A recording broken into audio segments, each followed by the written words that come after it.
Good early afternoon, everybody. Happy Friday, and welcome to the Blue Plate Special. We're going to have a great day today. We're going to talk about the virus. I know you just like can't get enough of it, can you? It's like you can't get enough of it, but you don't too much. You want to get a little bit, but not in the wrong way. But it's like, even if you're not watching the news, you can't really get away from it. And that's why I don't watch the news that much, because people are going to call you. If it gets bad enough, people will call you and tell you. Trust me, if anybody gets the virus, or anybody, if you're like 7 degrees from somebody who gets the virus, they will let you know. This is what I found. So who's here with us today? Kevin. It's Kevin Perkins. So many people, Kev, ask me if you are a real person. I'm like, well, he's in like every book I do. But, Chris Comer, Yvonne. Yvonne, did you see I have the painting you did for me? It's over one of my shoulders over here. Yvonne painted this awesome pelican on some of my books. Thank you for doing that. Dan Stone from Minnesota. Great preacher, but not a great decision maker to leave Orange Beach, Alabama for Duluth, Minnesota. I don't get it. Anyway, the virus, I was going to tell you this. I was having some conversations with a friend over in Georgia, and the Georgia governor, I don't know this guy, all right, but you want to talk one term here. The Georgia governor, this just blew me away. On April 2nd, now think about this, where we are now. This is not too long ago. April 2nd, he announced, statewide to stay at home, close non-essential businesses. And so the reporters asked, after resisting this for so long, why are you, having the stay-at-home thing now? And he said, because during the past 24 hours, I have received new information. And of course, the reporter said, and what new information might that be? And this is what he said. He said, well, now this is April 2nd, okay? He said, well, I've been telling people to stay home if they feel bad, but just yesterday we were informed that someone could be contagious before they ever show symptoms. This is a game changer. Governor, really?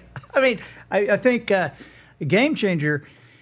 The game has been over for several weeks, Governor. I wanted to say, wait, you just found this out yesterday? And we knew that people could carry the virus without showing symptoms when the virus was still in China. Where have you been? That just blew me away. I was like, do you watch your neighbors? Like several weeks ago when Florida and Alabama were closing their beaches. What do you think that was about? People like that, I think, what are you watching? Or I guess more importantly, who are you listening to? Well, that's a question for all of us, isn't it? Who are you listening to? Who's the voice that's getting in your head? Because then this past week, I'm talking to Michael Catt. By the way, when you see that notification button, click up there, click that thing so that they'll let you know when we're live. Because we don't know, we know it's going to be at 12:15, but we don't really know what day. Really. So, but last Monday, I was talking to Michael Catt over in Albany, Georgia. And Michael is like just a great friend. He's pastor of Sherwood Baptist Church. And that's the pastor, by the way, who they've done those movies. They did Facing the Giants. They did Fireproof. So many of these movies. Hey, Irene. Hey, Jeannie, out in Washington. So, but anyway, I was talking to Michael, and the governor has now made another announcement this week. He announced that this church is good to go. All the churches can reopen. And this, for Michael, he said we can open if we practice social distancing. And Michael says to me, he says, this is too quick and irresponsible.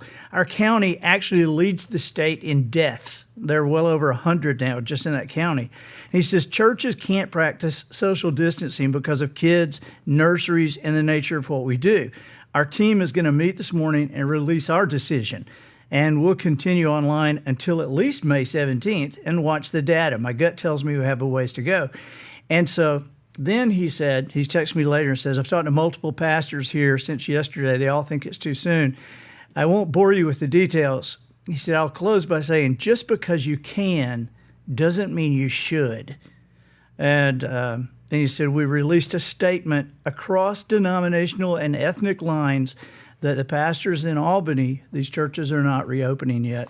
But it's just amazing to see. You know, we talk about who you're listening to and what's going on when people talk your way. And remember, have we talked about the Stockdale paradox, how Admiral Stockdale, who was in the Hanoi Hilton for so long and tortured like 20 times, and when he finally made it out, it's in there 5.5 years, and when he finally made it out, they said, what was your mindset? And he said, well, I decided that this was going to be a moment in my life there would be a changing point, and something I would always look back on and not change anything about it, because it would be a turning point in my life. And you know, when you think about that, that's not just looking back and saying, wow, that has turned into our best time. He decided when he was in the soup that this was going to be, that he was going to make it out, and it was going to be a turning point in his life. One of those things he would look back and say, I wouldn't change having gone through this. So an amazing mindset. But then they asked him who didn't make it out. And he said, the optimistic people didn't make it out. And the reporter's like, well, what you said sounded pretty optimistic. He said, no, it was not optimistic. I was realistic. He said, but there were people who said, this is going to be over by Christmas. We'll be out by Christmas. And then it wasn't. And then they said, we'll be out by Easter. And it wasn't. And they said, we'll be out by the summer. And they weren't. And he said they died of broken hearts. So we just got to remember that a lot of the politicians, man, they're looking to get reelected. And so they're just making decisions according to who's talking in one ear and who's talking in the other. And so we have to be smart with our families, okay? And, put some humor on this thing. I was talking to Jimmy Yeary yesterday, and you guys know Jimmy is like my little brother, and he's like, I tell people around here, because so many people are songwriters, they always say, Jimmy's a songwriter, but like, really? Jimmy has like #1 hits. Jimmy's won CMA, Song of the Year. He's won ACM Song of the Year, and just great guy. Well, and he's quarantined just like the rest of us. And so Jimmy has written a song that is just unbelievable. I mean, it's just funny. But it's not a Jimmy song. If you hear the Jimmy songs, they're heart-wrenching and, deep but this is funny. And then, as only a famous songwriter can do, he got an even more famous singer to sing it. Now, here's what I'm going to do. I'm going to play the song for you. You're going to love the song. And if by chance, it's just being released today. And so if by chance you've already heard it, don't blow this for everybody, because when you get off here, I want you to be able to go on to iTunes and buy this song, download the song. And so but if you already know, or if you recognize the voice, guess, but don't Google it ahead of time. Don't ruin the game. And I want to see if anybody can guess this voice, because this is a very famous singer doing this. This person has been famous for a long time and is just as famous, if not more famous now. And one thing I can tell you, I'll give you one clue. This guy is 2 degrees separation from Elvis Presley. And I know that because I have seen him singing with J.D. Sumner and right now, but one of the other guys that sang with Elvis. And so he's singing with those guys, or they were singing with him, actually. But this is a famous voice. So listen, and here we go with the song Jimmy wrote. It's Quarantine Crazy.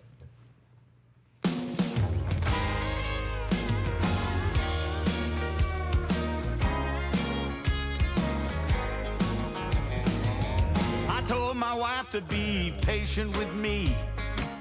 I'll slow it down and find some time, you'll see, to spend with you in these bundles of joy. Well, my wish came true, but it wasn't by choice. Now all this time with them has sure been a blessing. Just hanging out together 24/7. Now it was fun for a week, I'll admit it. But my cabin fever's about to reach its limit. Going quarantine crazy. I'm talking straight jacket lately. Another day or two might break me. I'm going quarantine crazy.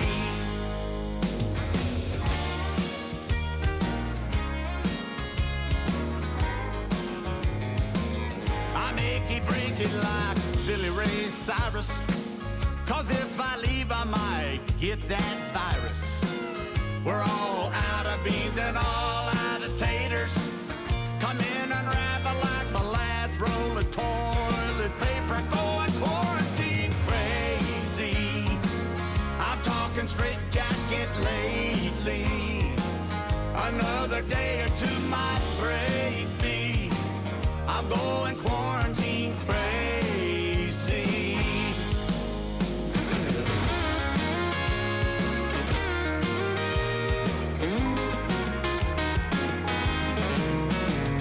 I've seen every episode of Dora the Explorer. The kids are all fighting while the dogs all are snoring. If I ever say I need some time off again, somebody punch me square in the chin.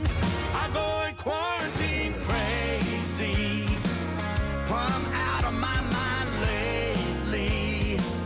Don't usually let nothing faze me. I'm going quarantine crazy.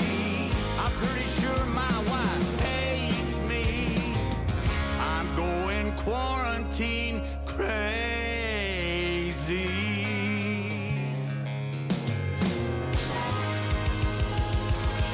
Oh, I'm losing my mind.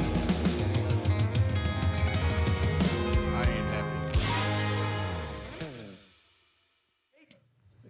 Was that great? I just, I think the song is great. I think the voice is great. Do you know who the voice is? My comments are not downloading, Matt. So I'm not seeing anybody say You got anything. some Jimmy Buffett. Jimmy Buffett? No, not Buffett. But it sounds kind of like Buffett. Who else would it be? Yeah, I bet it would be Terry Bradshaw. Hey, Terry. What's going on, man? I am so glad that you are here. The song is great. The song is great. I tell you, Jimmy Yeary wrote that thing in 2 days, and he played it for me. And I went, he said, "What do you want to change in it?" And so I listened to the words, and I said, honest to goodness, the only thing was when I leave, when they home, but it's a redundant comment. So I said, leave it as it is. So he said, "Are you sure?" So we left it as it was. And then I said, "Look, let's get this thing recorded." I'm sorry the way I look, man. I've been outside. No, you've been exercising. I saw you lifting weights this morning. Yeah. Oh, you saw that? Yeah, we my saw wife's it, man. checking on me. That's Well, what we got that's what you cotton get, you know. You did you really? Anyway, yeah, we shot a cottonmouth, and so glad we shot it. Yeah, can't do that Yeah, enough. No, exactly. But anyway, Well, Jimmy said Jimmy, he, let's go ahead. Oh, I was just saying, Jimmy has been telling me about this as it's been going along. And he was just saying, he said, Terry will eat this up. And I have to tell everybody else, you and Jimmy are great friends, but you and I know that you're only friends with Jimmy because he shot a hole in one with you. I mean, You know about that. Do I know about it? I mean, I'm going to give him luggage for telling me 1,000 times. You know, it's like, so Terry was right here and I was over here. And then Terry goes down and we're looking for the ball. Then Terry goes over to the hole. Terry holds it up. I mean, how many times have I heard that? You have made this guy's life. That was a shot. It's a short par 4, about 310, but it's a huge big tree two big trees. So you basically have to go down the fairway, and then you got to wedge in or sandwich even if you hit a draw. Right. If you catch it just right and you clear that tree, it's about 30 or 40 yards to the green. And he hit this thing, and it's right at the green, right at it. Then it's right at the flagpole. Then it hits, and we went, oh, my God. It jumps up in the air, and we went, man, you're on. You drove the green. Get out. So just the fact that he drove the green, at least we thought he drove the green, was excitement enough. Couldn't find the ball. I hit right here. I know, hit here. And we're looking everywhere for the ball, couldn't find it. And then finally, I just said, you don't think that thing went in the hole, do you? And they went, no way. And walked over, and there it was. I went, oh, my God. A hole-in-one on a par 4, double eagle. Unbelievable. Amazing. That is unbelievable. Shot of a lifetime. Well, and here you are. The dude can write. There is no doubt. And Jimmy can write. Oh, yeah. And he loves you. And getting that song out like this for everybody, it's just a great time for a good mood song. You know, it just is. We were when my wife, I was sitting here in the office doing an interview with Buddy Martin, a great journalist. Been knowing him for 30 years. And he'd written a book of mine called Looking Deep, great writer. And we were talking football for the draft. And she's in the kitchen cooking, and she, for some reason, says, honey, I said, what? I'm going quarantine crazy. And I went, stop it. That's a hit title right there.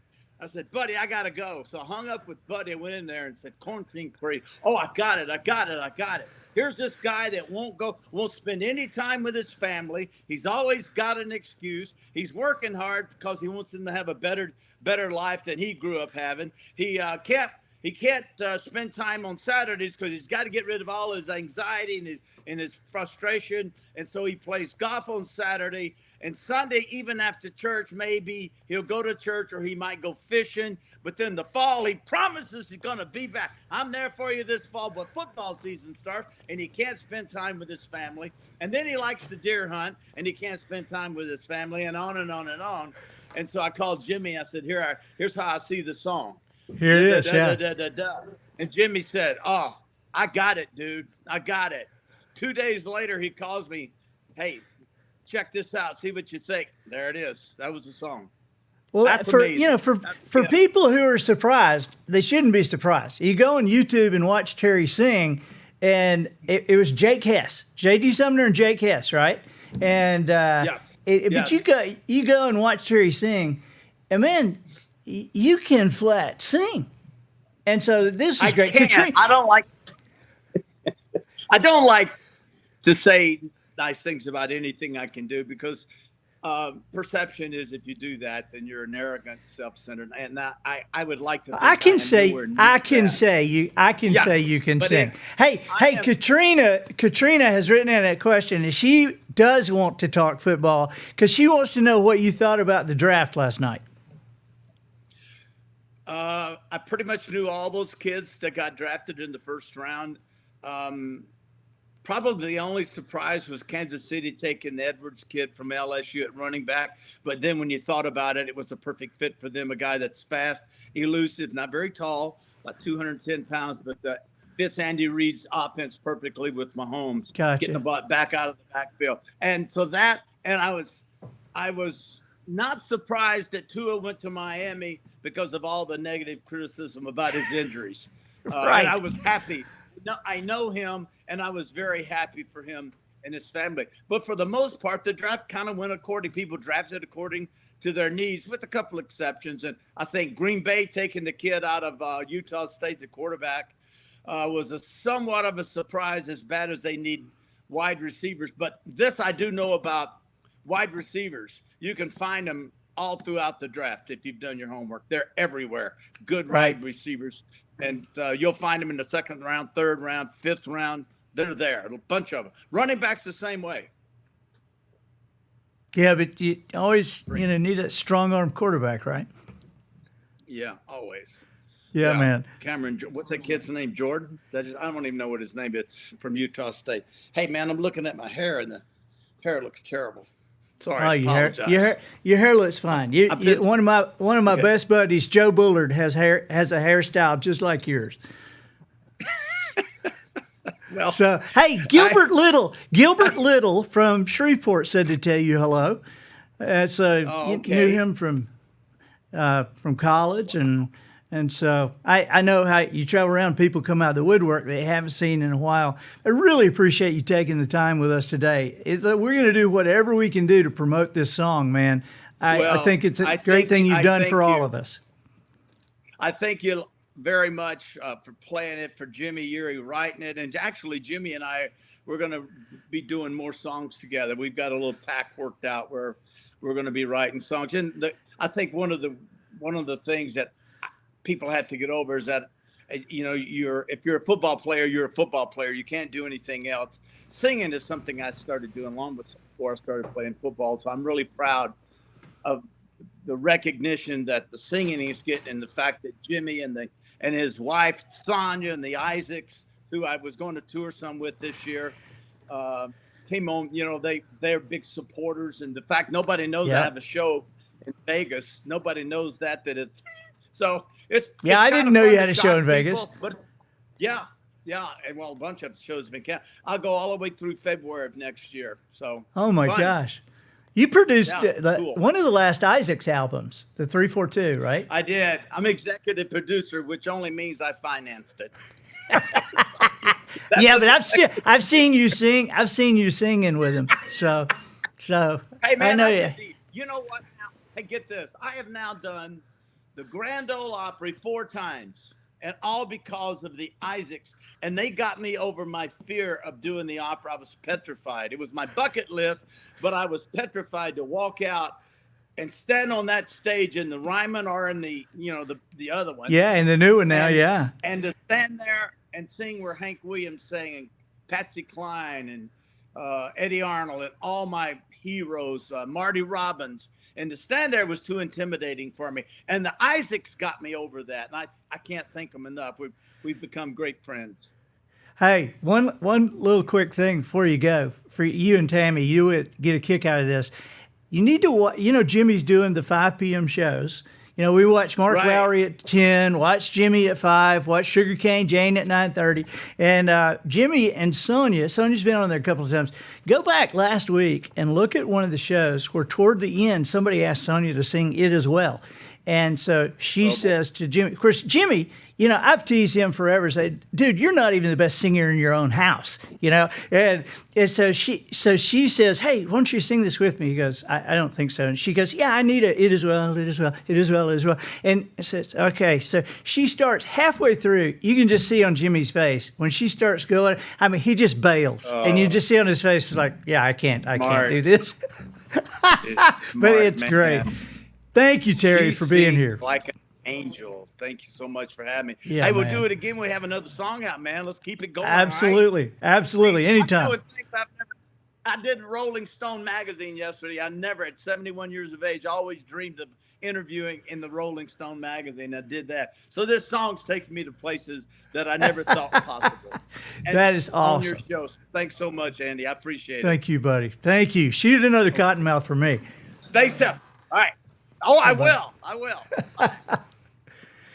So you guys, is that awesome? I love the song. And Jimmy and Terry have been friends for such a long time. And Jimmy tells me stories about Terry, and sometimes they don't involve his hole-in-one in golf. So, all right, who's here? Guys, thank you. What time is it? Man, we're almost through.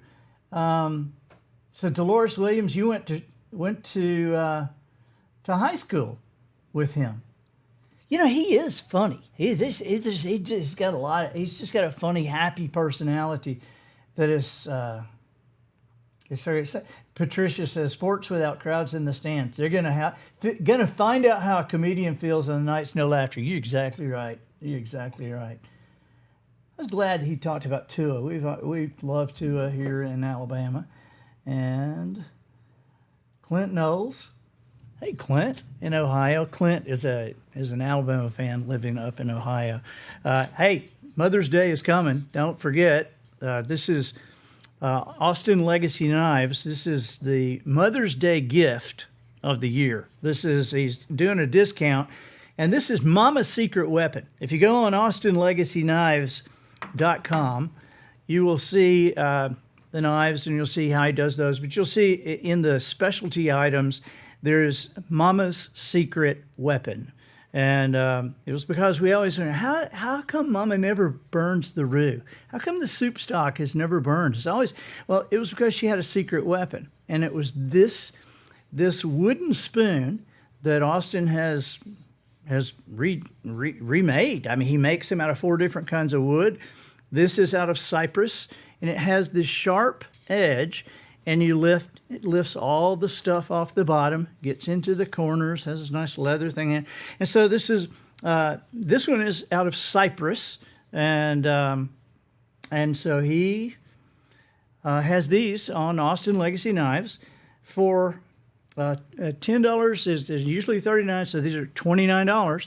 So and they're all marked with a logo and marked 1 of 1 because they're handmade. They're handmade. And so Austin Legacy Knives, get them quick. He's making them right now, and they'll be ready for you in time for Mother's Day. Hey, Mark Lowry just said hi. And so, Mark, that's a great idea. He said he got on a little late, wants to hear the song again. Matt, can we play the song again? And we'll just we'll say goodbye with this awesome song. Thank you, Terry, for being with us. Thank you for Jimmy for writing the song. And thank you guys for being. I wanted to tell you this. We will be here next week, 3 days next week. But since we did Monday, Wednesday, Friday this week, next week we're going to do Wednesday, Thursday, and Friday. 3 days in a row, starting Wednesday. So Wednesday will be the next time. And can't wait to have you with us. Here to end is Quarantine Crazy.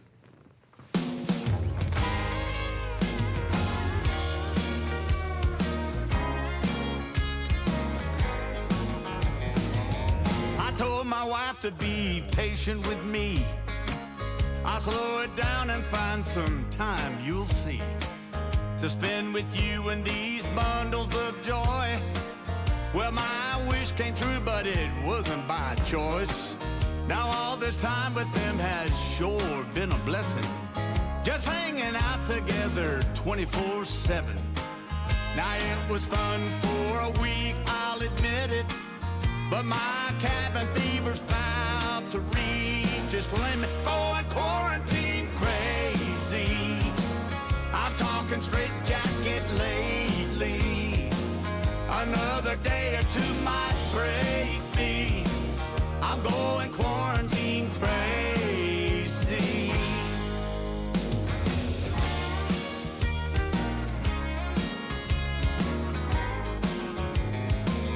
I make it break it like Billy Ray Cyrus. 'Cause if I leave I might get that virus. We're all out of beans and all out of taters. Come in and unravel like the last roll of toilet paper. Going quarantine crazy. I'm talking straight jacket lately. Another day or two might break me. I'm going quarantine crazy.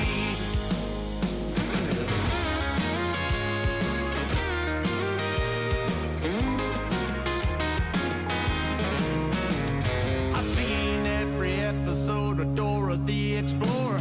The kids are all fighting while the dogs all are snoring. If I ever say I need some time off again, somebody punch me square in the chin. I'm going quarantine crazy. I'm out of my mind lately. Don't usually let nothing faze me. I'm going quarantine crazy. I'm pretty sure my wife hates me. I'm going quarantine crazy.